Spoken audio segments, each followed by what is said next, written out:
नमस्कार छात्रों, मैं डॉक्टर बुद्धसेन शुक्ला आज हिंदी काव्य के प्रथम पाठ को पढ़ाने जा रहा हूँ। पाठ का नाम है साखी, जिसके कवि हैं संत कबीरदास जी, जो भक्ति काल के निर्गुण शाखा के ज्ञानाश्रयी शाखा के प्रमुख कवि माने जाते हैं। साखी शब्द का अर्थ है साक्षी, अर्थात किसी भी विषय का प्रत्यक्ष दर्शन कराना, प्रत्यक्ष अवलोकन कराना। यहाँ पर संत कबीरदास जी क्या प्रत्यक्ष अवलोकन कराना चाहते हैं? गुरु के माध्यम से उस परमात्मा का ज्ञान जिसके द्वारा मनुष्य का कल्याण हो सकता है। तो ऐसे पाठ को पढ़ने का आज बड़ा सुअवसर प्राप्त हुआ है। साखी पाठ में संपूर्ण पदों में एक ही छंद है, दोहा छंद। भाषा सधुक्कड़ी है, इसी को पंचमेल खिचड़ी भी कहते हैं। प्रथम पद में संत कबीरदास ने गुरु के ज्ञान के महत्व का वर्णन करते हुए लिखा है कि शतगुरु हम सूरी झिकरी, एक कहा प्रसंग, वर्षा बादल प्रेम का, भीज गया सब अंग। संत कबीरदास जी कहते हैं हमसु रीझ करी, हमसु माने हमसे, रीझ कर माने प्रसन्न होकर के हमारे सच्चे गुरु ने एक कहा प्रसंग, एक ऐसे प्रसंग की चर्चा की जिस प्रसंग के द्वारा मानो उस परमात्मा के प्रसंग के द्वारा हमारा संपूर्ण जीवन आनंदित हो गया, गदगद हो गया। जैसे कि मानो गुरु के प्रेम रूपी जो बादल थे, उन्होंने इस प्रकार वर्षा किए, इस प्रकार प्रेम की वर्षा की कि जैसे वर्षा के द्वारा संपूर्ण पृथ्वी भीग जाती है, गदगद हो जाती है, उसी तरह से गुरु के प्रसंग के द्वारा हमारा संपूर्ण जीवन, हमारा संपूर्ण अंग आनंदित हो गया, गदगद हो गया, प्रसन्नचित्त हो गया।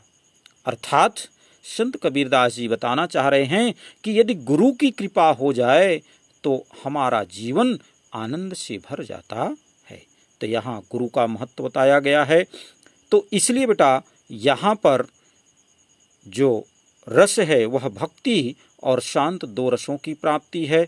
अलंकार में अनुप्रास अलंकार है, ये बेटा हमारे काव्य सौंदर्य थे। भाषा इसमें सधुक्कड़ी है और जो छंद है वह दोहा छंद है। अब बेटा इसके साथ साथ आपको परीक्षा में पूछा जो जाता है उस विषय पर भी थोड़ा सा चर्चा करेंगे कि हम संदर्भ लिखेंगे और संदर्भ कैसे लिखेंगे, इसको भी थोड़ा सा हम आपको बताएंगे। इसका संदर्भ होगा प्रस्तुत काव्यांश पठित पाठ्य पुस्तक हिंदी काव्य के साखी नामक शीर्षक से संकलित है, जो भक्ति काल के निर्गुण शाखा के ज्ञानाश्रयी शाखा के प्रमुख कवि संत कबीरदास द्वारा रचित बीजक नामक काव्य ग्रंथ से संकलित है। ये बेटा था संदर्भ। प्रसंग प्रस्तुत काव्यांश में संत कबीर ने गुरु के महत्व का वर्णन करते हुए लिखा है कि व्याख्या आपको हमने व्याख्यायित कर दिया, काव्य सौंदर्य बता ही दिया। अब आते हैं दूसरे पद में, दूसरे दोहे में। दूसरे दोहे में संत कबीरदास जी बताना चाहते हैं कि जिस गुरु के माध्यम से हमें उस परमात्म तत्व की प्राप्ति हुई, उसके बदले में हम अपने गुरु को क्या दे करके संतुष्ट करें और हम स्वयं कैसे संतुष्ट हों, इस विषय पर बात करते हैं। तो दूसरे दोहे में क्या कहा संत कबीरदास ने? राम नाम के पट तरे, देबे को कछु नाही, क्या ले गुरु संतोषिए, हौस रही मन माही। प्रस्तुत काव्यांश में संत कबीरदास जी कहते हैं राम नाम के पटतरे, पटतरे माने बदले में हमारे सच्चे गुरु ने, हमारे सदगुरु ने जो हमको राम का नाम दिया, जो हमें ज्ञान दिया, जो हमें प्रसंग बताया, कहा वह प्रसंग था राम का नाम। कहा उसके बदले में देबे को कछु नाहि। संत कबीरदास जी कहते हैं कि मेरे पास देने के लिए कुछ भी नहीं है। क्या ले गुरु संतोषिए, कहा मेरे मन में एक भाव चल रहा है। क्या मन में भाव चल रहा है? वो ये है कि मैं अपने गुरु को क्या दे करके संतुष्ट करूं, जिसके द्वारा हमारे गुरु प्रसन्नचित हो जाएं और इसी तरह से और भी ज्ञान की वर्षा करते रहें। बेटा, यहाँ पर गुरु और शिष्य के भाव को भी संत कबीरदास ने व्यक्त किया कि जो आधुनिक समय में बड़ा उपहास का विषय बनता जा रहा है, जिसे हम सभी को मिल करके दूर करना चाहिए, ऐसे संत कवियों के विचारों को, सिद्धांतों को पढ़ करके।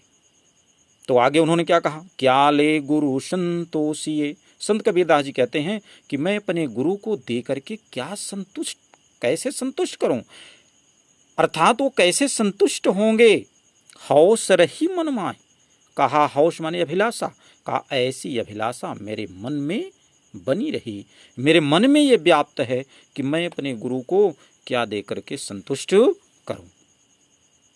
बात समझ में आ गई बेटा? आगे तीसरे पद में, ज्ञान प्रकाशा गुरु मिल्या, सो जिन बिसरी जाई, जब गोविंद कृपा करी, तब गुरु मिल्या आई। प्रस्तुत काव्यांश में संत कबीरदास जी गुरु के महत्व का वर्णन करते हुए कहते हैं कि गुरु मिल्या ज्ञान प्रकाश्या।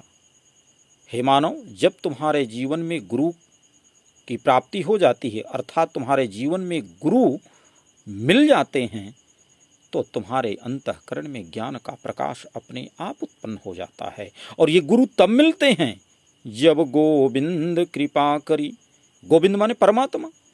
जब परमात्मा कृपा करेंगे तभी सच्चे गुरु की प्राप्ति होगी। तो कहा जब गोविंद कृपा करी, तो जब गोविंद कृपा करें, जब परमात्मा की कृपा हुई तो आपको गुरु मिल गए, और जब गुरु मिल गए तो आपके अंतःकरण में ज्ञान का प्रकाश हो गया। तो उन्होंने कहा कि सो जिन बिसरी जाए, कहा कि ऐसे गुरु को हमें कभी भूलना नहीं चाहिए, जिसके द्वारा हमारे अंतःकरण में ज्ञान का प्रकाश हुआ। कहा ऐसे उस परमात्मा को, ऐसे उस परमात्मा स्वरूपी गुरु को हमें कभी भूलना नहीं चाहिए। और वह गुरु तभी प्राप्त होता है जब गोविंद कृपा करी, अर्थात जब परमात्मा की कृपा होती है। और जब परमात्मा की कृपा होती है तो गुरु मिलता है, और जब गुरु मिलता है तो संपूर्ण ज्ञान की प्राप्ति हो जाती है, जिसके द्वारा मनुष्य इस भवसागर से पार हो जाता है। चौथे पद दोहे को देखें बेटा। माया दीपक नर पतंग, भ्रमि भ्रमि वे पड़ंत, कहे कबीर गुरु ज्ञान थे, एक आध उबरंत। प्रस्तुत काव्यांश में संत कबीरदास जी इस संपूर्ण संसार को माया का स्वरूप दे दिया और कहा कि ये संसार कैसा है, उस माया रूपी दीपक के समान है।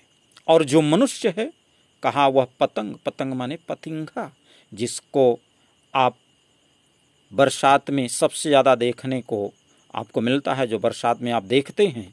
और वो पतिंगा उस दीपक के समक्ष बार बार पहुंचता है, घूम घूम करके वहाँ आता है।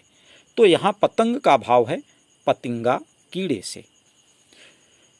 तो कहा कि इस माया रूपी ये जो संसार है वो कैसा है, कहा माया रूपी दीपक के समान है, जिसके समक्ष मनुष्य रूपी पतिंगे आकर के अपने भ्रमि भ्रमि घूम घूम करके इवय पड़ंत आकर के पड़ते हैं, उसी पर अपने जीवन को समर्पित कर देते हैं। अर्थात मनुष्य उसी पतिंगे की तरह इस माया रूपी संसार में आसक्त होकर के अपने जीवन को नष्ट कर देता है। कबीरदास जी ने कहा, कहे कबीर गुरु ज्ञान थे।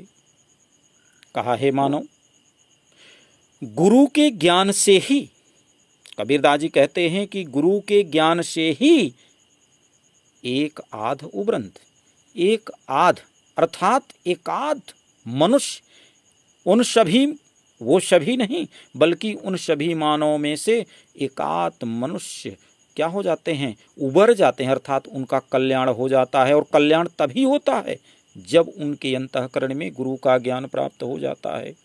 इसलिए मनुष्य को गुरु का विशेष महत्व देना चाहिए और गुरु के द्वारा बताए गए ज्ञान को प्राप्त करना चाहिए, जिसके द्वारा इस भवसागर से मनुष्य पार हो सकता है। 5वां पद बेटा, प्रस्तुत काव्यांश में संत कबीरदास ने कहा कि ये गुरु का ज्ञान आपको मिलेगा कैसे, उस गुरु के ज्ञान को प्राप्ति करने के लिए आपको करना क्या होगा, इस बात को यहाँ पर स्पष्ट किया संत कबीरदास ने। कहा, जब मैं था तब गुरु नहीं, अब गुरु हैं हम नाही, प्रेम गली अति साकरी, तामे दोन समय। क्या बढ़िया बात संत कबीरदास जी ने कह दिया बच्चों। संत कबीरदास ने कहा कि हे मानो, हे विद्यार्थियों, हे छात्रों, जब मैं था, आप लोगों के हृदय में बड़ा अहंकार होता है। मुझे तो हिंदी बहुत आती है, सामान्य सी बात है, मैं तो यूं ही चुटकियों में हिंदी को तैयार कर लूँगा। कहा, जब तक ये आपके अंतःकरण में विद्यमान है तब तक मेरे द्वारा दिए गए ज्ञान का प्रवेश नहीं हो सकता। तो बेटा करोगे क्या? तो उन्होंने संत कबीरदास ने बताया, जब मैं था तब गुरु नहीं। मैं का भाव है यहाँ अहंकार से। जब तक ये मेरे अंदर अहंकार का भाव है, ज्ञान का अहंकार है, हिंदी बहुत सरल है, इसको तो हम जब चाहेंगे तब पढ़ लेंगे, मेरे पास तो ऐसा है, मेरे पास वो सब कुछ है, मैं सब पढ़ लूँगा, सब कुछ कर लूँगा। लेकिन आप कुछ कर नहीं पाते हैं। क्यों? क्योंकि आप अहंकार में डूब जाते हैं। जब अहंकार हो जाता है तो मनुष्य का जो ज्ञान है वह शून्य हो जाता है। इसलिए संत कबीरदास ने कहा कि मनुष्य को अपनी मैं शब्द को, अहंकार शब्द को त्याग देना चाहिए। तो उन्होंने बताया, जब मैं था तब गुरु नहीं, अर्थात जब मेरे अंदर अहंकार था तब गुरु नहीं थे, तब तक गुरु का ज्ञान का प्रकाश प्रकाशित नहीं हो रहा था। अब गुरु हैं हम नाही, हम का भाव यहाँ क्या है? अहंकार से। कहा, अब गुरु हैं, अब मेरे अंतःकरण में, मेरे हृदय में गुरु ही सिर्फ हैं। मेरे अंतःकरण का जो अहंकार भाव था वह नष्ट हो गया, अब वह अहंकार नहीं है। तो जब मेरे अंदर अहंकार था तो गुरु नहीं थे, और जब गुरु हैं तो अहंकार अपने आप नष्ट हो गया। इसलिए उन्होंने कहा, हे मानो, प्रेम गली यति साकरी, तामे दो न समय। संत कबीरदास ने क्या बताने कहा? प्रेम गली, यहाँ प्रेम का भाव प्रेम से नहीं है। उन्होंने कहा कि प्रेम का भाव यहाँ पर परमात्मा के प्रेम से है। उन्होंने कहा कि परमात्मा का प्रेम अर्थात गुरु और शिष्य का जो प्रेम है, गुरु के प्रति शिष्य का और शिष्य के प्रति गुरु का जो भाव है वो बड़ा समत्व भाव होना चाहिए, अहंकार भाव नहीं होना चाहिए। तभी आपके अंतःकरण में ज्ञान का प्रकाश उत्पन्न होगा। इसलिए उन्होंने कहा कि ये जो प्रेम की गली है, अर्थात परमात्मा को प्राप्त करने का जो मार्ग है, कहा अति साकरी, अत्यंत सूक्ष्म है, अत्यंत छोटा है, जो जल्दी दिखाई देता नहीं। लोग कहते हैं कि परमात्मा तो दिखाई नहीं देता, परमात्मा तो बहुत दूर है, वो दिखाई कैसे देगा? जब हमारे अंतःकरण में उसको देखने का चक्षु प्राप्त होगा, उसको हम ध्यान देंगे तब। जब हमारे अंतःकरण में ज्ञान का भाव होगा, और ज्ञान का भाव कैसे होगा? जब गुरु की कृपा होगी। लेकिन मैं तो स्वयं गुरु ही बन बैठा हूँ कि मुझे तो गुरु की जरूरत ही नहीं है, मुझे तो सब कुछ आता है। तो कहा कि हे मानव, हे विद्यार्थियों, तुम्हारे अंतःकरण में उस परमात्मा का ज्ञान, उस गुरु का ज्ञान नहीं प्राप्त हो सकता। इसलिए उन्होंने कहा, प्रेम गली यति साकरी, कहा उस परमात्मा के प्रेम की जो गली है, जो मार्ग है, अत्यंत सकरा है, सूक्ष्म है। तामे दो, तामे माने उस समय, कहा उस मार्ग में दो न समाये, कहा दो एक साथ समाहित नहीं हो सकते।